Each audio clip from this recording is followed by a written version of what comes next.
Dans cette vidéo, je vais vous présenter la gamme des 5 couleurs secondaires des encres végétales de chez PBO.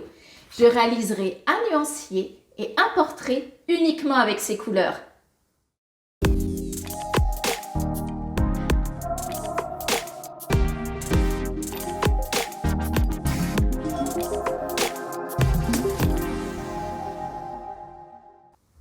Bonjour, je suis Arsinoé, entrepreneuse créative et artiste peintre. Je partage mon temps entre mes élèves et la création de mes toiles. Aujourd'hui, je vous présente les encres végétales de chez PBO. Je vais vous apprendre à créer un nuancier basique et aussi un portrait avec en bonus les crayons de couleur Caran-d'Ache. Si vous voulez faire passer vos compétences d'aquarelle au niveau supérieur, je vous conseille mon cours en ligne d'aquarelle technique et moderne Rain of Colors. Je vous laisse le lien dans ma description.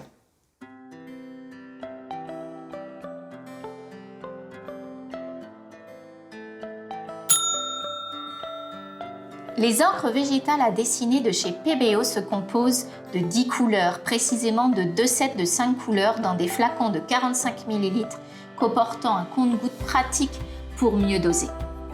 PBO s'est inspiré de la nature et des savoir-faire anciens pour formuler sa nouvelle gamme d'encre à base de plantes. Tous ces végétaux contiennent de nombreux colorants. Les encres doivent être agitées avant l'utilisation pour bien les homogénéiser.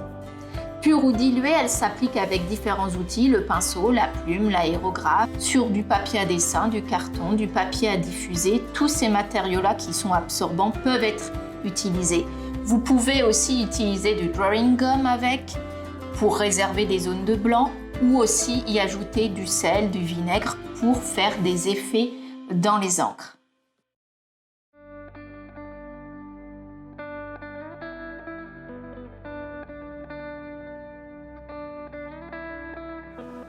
Comment créer un nuancier d'aquarelle? Ne vous en faites pas, nous allons le faire ensemble. Avant d'expérimenter vos encres, il est essentiel de créer le nuancier de celle-ci. C'est le meilleur moyen de voir à quoi elle ressemble. Il existe de nombreux types de nuanciers, la roue chromatique, le tableau des valeurs, le tableau des mélanges, des palettes, l'étude des 2 couleurs, etc. Ici, nous allons à la fois faire le tableau des mélanges, le tableau des encres et le tableau des valeurs. Votre nuancier peut se réaliser dans un carnet ou sur une fiche comme dans ce tuto. J'utilise des gabarits pour organiser ma fiche et permettre une meilleure lecture des encres. Ici, j'ai réalisé en partie haute le nuancier des couleurs et leurs valeurs. En première ligne, les couleurs pures, environ 5 gouttes. En seconde ligne, les couleurs pures plus 5 gouttes d'eau. Et en troisième ligne, les couleurs pures plus 10 gouttes d'eau. Pourquoi ajouter de l'eau aux encres? Pour voir à quoi elles ressemblent lorsque nous les diluons, pour se rendre compte de leur degré et de leur transparence. Avant de passer à la deuxième partie de ma fiche de nuancier, je tenais à vous rappeler que la peinture à l'aquarelle est une technique où l'on mélange l'eau à la couleur afin de peindre en transparence et de jouer avec la texture du papier. Cette peinture est légère, facile et pratique. C'est le moyen de distraction par excellence. Ce travail préliminaire de nuancier vous permettra de gagner en assurance dans le choix de vos couleurs, dans la tenue de votre pinceau et commencer à dégager des orientations de style et d'identité visuelle.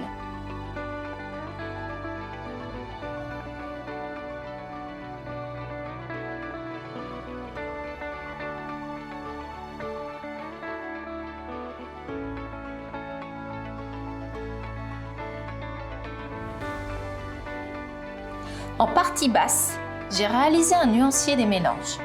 Je commence à expérimenter le mélange des couleurs entre elles et je peux ainsi constater ce qui fonctionne bien en laissant de côté ce qui fonctionne moins bien pour la suite. Faisons un petit point sur les couleurs secondaires car c'est le set que j'ai choisi d'expérimenter de chez PBO. Ces couleurs sont obtenues grâce au mélange des couleurs primaires. 2 couleurs primaires mélangées donnent une couleur secondaire. Le jaune primaire et le magenta vont donner le orange, le cyan et le jaune primaire le vert, et le magenta et le cyan le violet. Ce qu'il faut savoir avant de se lancer dans le mélange des couleurs. Avec 2 couleurs de pigments différents, on obtient une nouvelle couleur. Avec 3, on peut avoir quelque chose de plus nuancé. Au-delà, on obtient des gris et des bruns. À force d'expérimentation, vous allez retenir les combinaisons efficaces et comprendre comment fonctionnent les couleurs. Mon opinion maintenant sur les encres végétales de chez PBO. Elles sont concentrées, lumineuses et transparentes et parfaitement miscibles entre elles. Pensez cependant à bien agiter le flacon avant l'emploi. Elles sèchent en seulement quelques dizaines de minutes, c'est très rapide. Conservez bien vos créations et vos pots d'aquarelle à l'abri de la lumière car les colorants végétaux sont plus sensibles à la lumière que les colorants conventionnels. N'oubliez pas que vous pouvez ajouter des annotations et des légendes sur votre nuancier car c'est lui qui vous servira de base de travail. Tout de suite, la peinture d'un portrait avec comme bonus l'utilisation de mes crayons de couleur Caran d'Ache Supracolor Soft.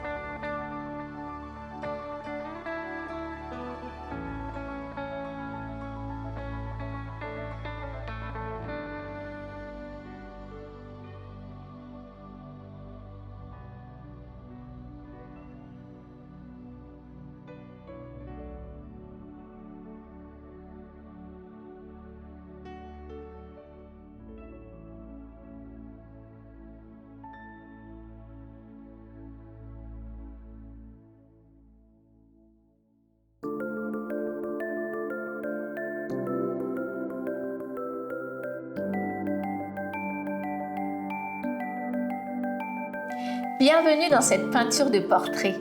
J'ai réalisé le dessin en amont, modèle pris sur Envato Element où j'ai souscrit à un forfait car ce site est vraiment génial. J'ai dégagé une couleur chair hâlée en mélangeant le orange et le rose et beaucoup d'eau.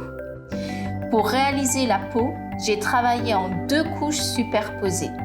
C'est largement suffisant car je vais la perfectionner au crayon de couleur vers la fin de ma création.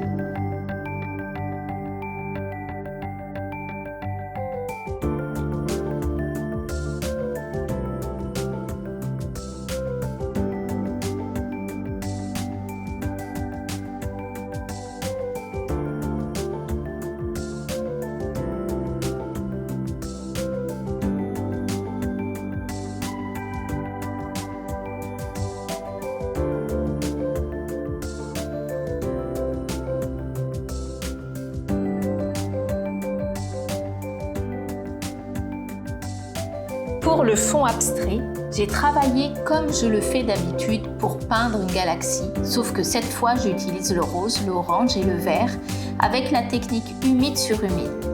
Je préfère utiliser la pointe de mon pinceau pour diriger les couleurs.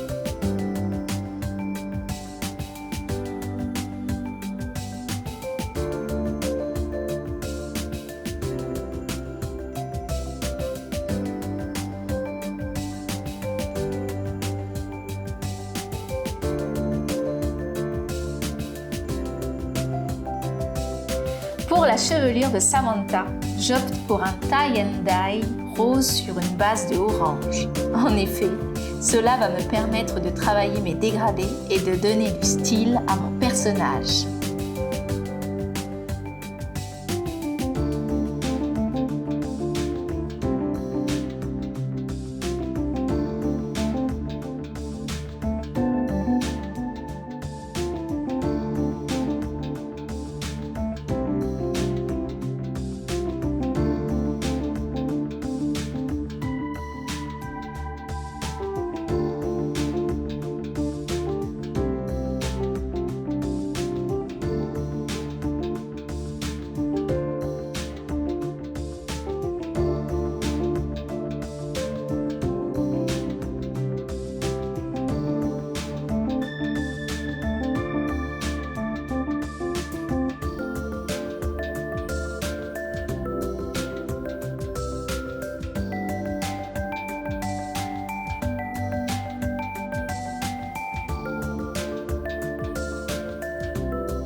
Maintenant que toute ma base est réalisée à l'encre végétale, je vais peaufiner et faire naître mon personnage grâce à mes crayons de couleur Caran d'Ache.